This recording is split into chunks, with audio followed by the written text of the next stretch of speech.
Are you still the only manufacturer with the diesel plug-in hybrid? At the moment, we are still the only manufacturer, and we are really a little bit proud of that.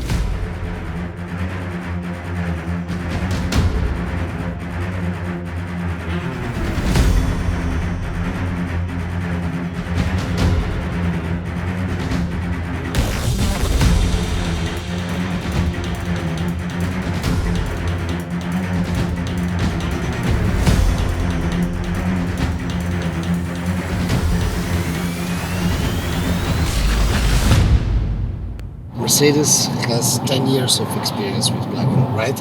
Yeah. What did you learn in these 10 years? Two biggest points. Yeah, you need enough power for the daily driving, and you need enough e-range to ensure that the normal daily driving routes are possible to be driven electrically. Priključni hibrid torej ni več samo klasičen avto, ki so ga nemški poslovneži lahko kupili ceneje, ker je bil po zaslugi majhnega električnega motorja upravičen do subvencije. Ne, moderen priključni hibrid je pravi električni baterijski avto, ki ima bencinski motor samo za rezervo. Električna vožnja je namreč zdaj bistvenega pomena. Zato je zaloga baterij zdaj bistveno zajetnejša, zadošča za vsaj 100 km električne vožnje in to je po statistikah pri veliki večini voznikov dovolj za vse dnevne vožnje. In po novem, niti izpraznjena baterija še ne pomeni nujno, da je treba preklopiti na bencin ali dizel. Na zaslonu zdaj vidim, da imam samo še za 5 km električnega dosega, ampak kot vidim, na tej poti imam tudi električno polnilnico, Ionitijevo električno polnilnico, na kateri lahko ta priključni hibrid na hitro napolnim. Da lahko hitro polnim, moram tukaj v meniju izbrati funkcijo Quick Charge. In zdaj vidim tudi, da sem s to vožnjo baterijo že kar dodobra segrel na tej polnilnici, pa vam bom pokazal tudi eno funkcijo, ki zelo pride prav tudi lastnikom električnih Mercedesov.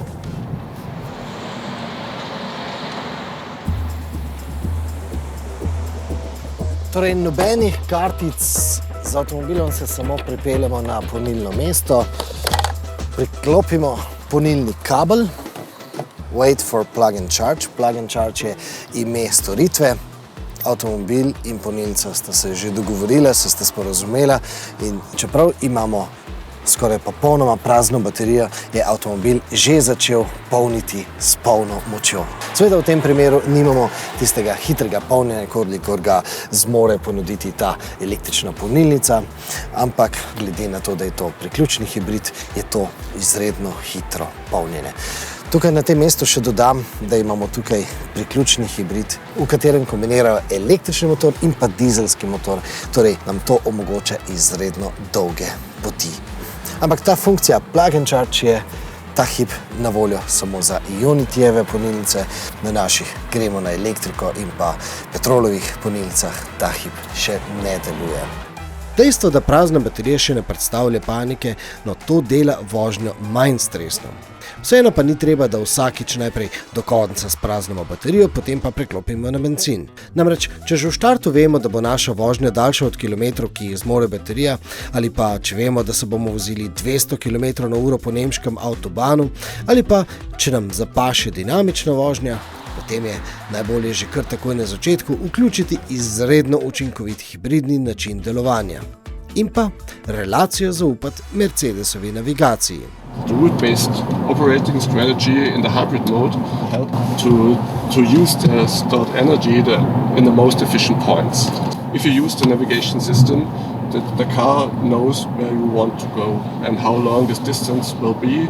It knows how the descent or the topography of the route will be, and it will know how many German Autobahn with higher velocities or cities will be in there, and it will provide you the electric energy mainly in the cities, in slower driving, in the most efficient parts. Mm-hmm. So it will save also yes. the electric yes. energy. So you do not have the need to switch to the battery level program, which has the same use. It also has the purpose to save energy. But the system does it automatically. But I need to use the Mercedes navigation. not, for example, Apple Maps or Google Maps. You shouldn't use that, yeah. Zadnje generacije Mercedesovih priključnih hibridov se ponaša tudi z bolj zmogljivim zaviranjem na elektriko. We will have a recuperation torque up to 120 kilowatts. I think the most driving maneuvers in the daily driving are really covered with this power. Give me some perspective. How much is this? If you compare it to the previous systems. In the Generation 3 hybrid, there was this fixed ratio between the friction brake and the recuperation brake because the whole system was dependent from the vacuum braking system. And now it's completely independent from the vacuum braking system, so this ratio is possible to be very flexible. Yes. So we have two systems for braking now. Yeah, you have the friction braking is in an ICE car. The friction braking is based on a vacuum you have. Yeah, and if you have to deal with this vacuum, you have to make some compromise at what's in the Generation 3. And now we have a different braking system which is independent from a vacuum need or availability, and that makes it easier to really provide you the optimal potential for the recuperation. Only if there is the need to brake a little bit stronger, the friction brake is used additionally. For the time there is this big need of braking. I can show it here on the screen for you. Here you can get some information about the hybrid system. You can have a look on the state of charge, you can have a look on the energy flow, and you can also see what the engine is doing at the moment. For example, you see the torque you're using for driving and the power you're using. And if we have a recuperation afterwards, when we go down the hill, you will see also the negative power, negative torque we use for recuperation.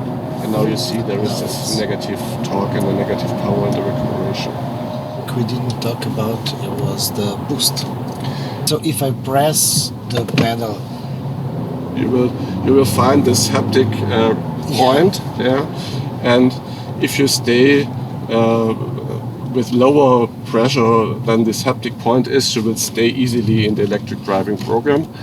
But if there is, for example, the need to overtake a slow car or something, you do not have the need to change the driving program.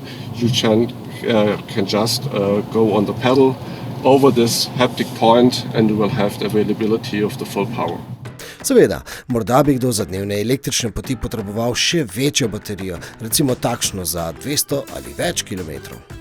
Ampak več baterij pomeni tudi več mase in nekje se je vendarle treba ustaviti. Namreč vedno se pritežujemo, da so električni avti izredno težki. Če bi torej v hibride vgradili še več baterij, bi bili ti še težji, saj bi imeli poleg težkih baterij še motor in pa rezervoar za gorivo. Zdaj, ali so novi Mercedesovi plug-ini dosegli optimum? No, to pa bo pokazal čas.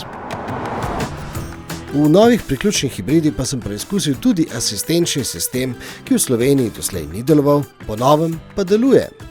Govorim o tistem sistemu, ki prehiteva počasnele v Porsche 911. Kliknite in poglejte, kateri je ta sistem.